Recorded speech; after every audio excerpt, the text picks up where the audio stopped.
प्रमाणे दुधाचं दूध आणि पाण्याचं पाणी करणारे आदरणीय परीक्षक वर्ग, वक्ते, जाणकार श्रोते, बंधू आणि भगिनींनो, care of public safety association corps Maharashtra राज्य सामाजिक संस्थेने या स्पर्धेचे आयोजन केले आहे। मी अश्विनी अंकुश उदगीरे, ग्रामीण कला वाणिज्य विज्ञान महाविद्यालय वसंतनगर कोडग्यात तालुका मुखेडची विद्यार्थिनी, विज्ञान शाखेत द्वितीय वर्षात शिक्षण घेत आहे।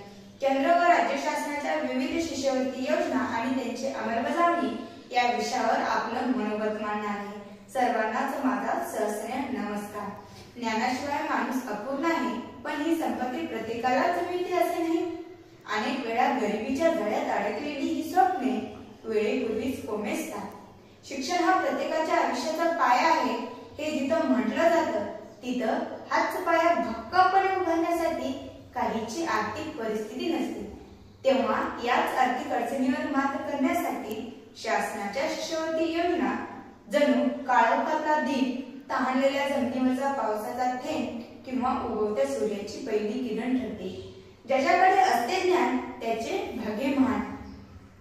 यासाठी शासनाच्या शिष्यवृत्ती योजना केवळ आर्थिक मदत नव्हे, तर स्वप्नांना उंच भरारी घेण्यासाठी पंखांना मिळालेलं बळ असतं।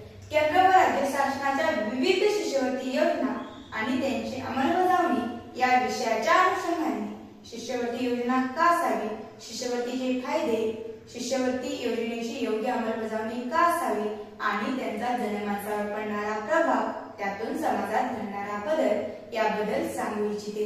गरिबीच्या काळोखात जगणाऱ्या विद्यार्थ्यांसाठी शिष्यवृत्ती योजना आशेचा दीपस्तंभ ठरतो। किती काटेरी वाटा असतात, किती शिष्यवृत्ती त्या वाटेवरचा मऊ गलिचा ठरतो। शेतकऱ्याचा हुशार मुलगा डॉक्टर होतो, मजूरदाराची हुशार मुलगी अभियंता होते। जेव्हा सर्वसामान्य घरातील बाप्पाचा मुलगा अधिकारी होतो, तेव्हा गरिबीची स्वप्न पूर्ण करणारी जादूची काठी म्हणजे शिष्यवृत्ती योजना। फी, पुस्तके, वसतिगृह या सर्वांच्या ओझ्याखाली दबलेले विद्यार्थी या योजनेचे पंख लावून उडू लागतात। हुशार व गुणवंत विद्यार्थ्यांना प्रेरणा व प्रोत्साहन मिळते। समाजाच्या दृष्टीने विचार करता विद्यार्थ्याचा दिवा पेटला की घर उजळते, घर उजळले की समाज उजळतो, समाज उजळला की संपूर्ण राष्ट्र प्रकाशमय होते। हुशार व गुणवंत विद्यार्थ्यांना आत्मविश्वास, प्रोत्साहन व प्रेरणा मिळते। महाराष्ट्रात प्रमुख 2 शिष्यवृत्त्या येत आहेत। त्यामध्ये पहिली डॉक्टर बाबासाहेब आंबेडकर भरती योजना आणि दुसरी महात्मा ज्योतिराव फुले प्रशिक्षण आणि संशोधन महाज्योती।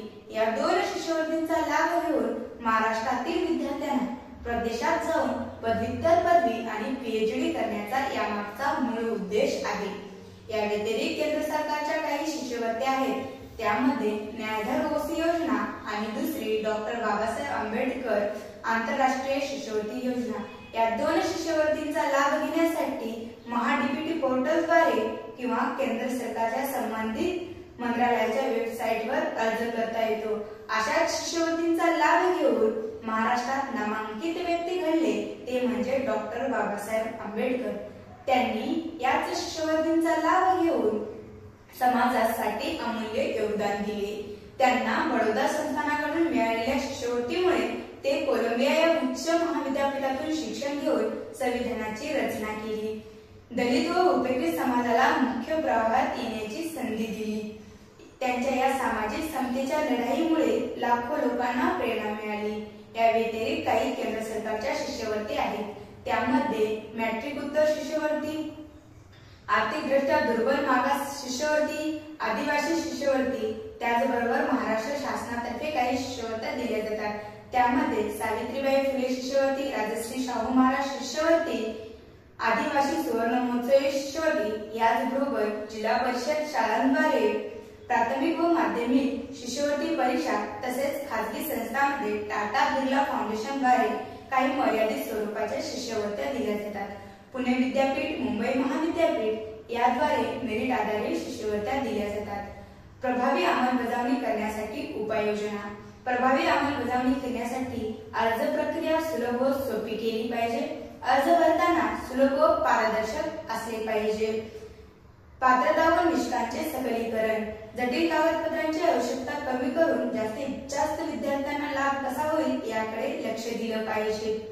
वेळोवेळी विद्यार्थ्याच्या खात्यात शिष्यवृत्ती जमा केली पाहिजे, जेणेकरून विद्यार्थ्याच्या शिक्षणात खंड पडणार नाही.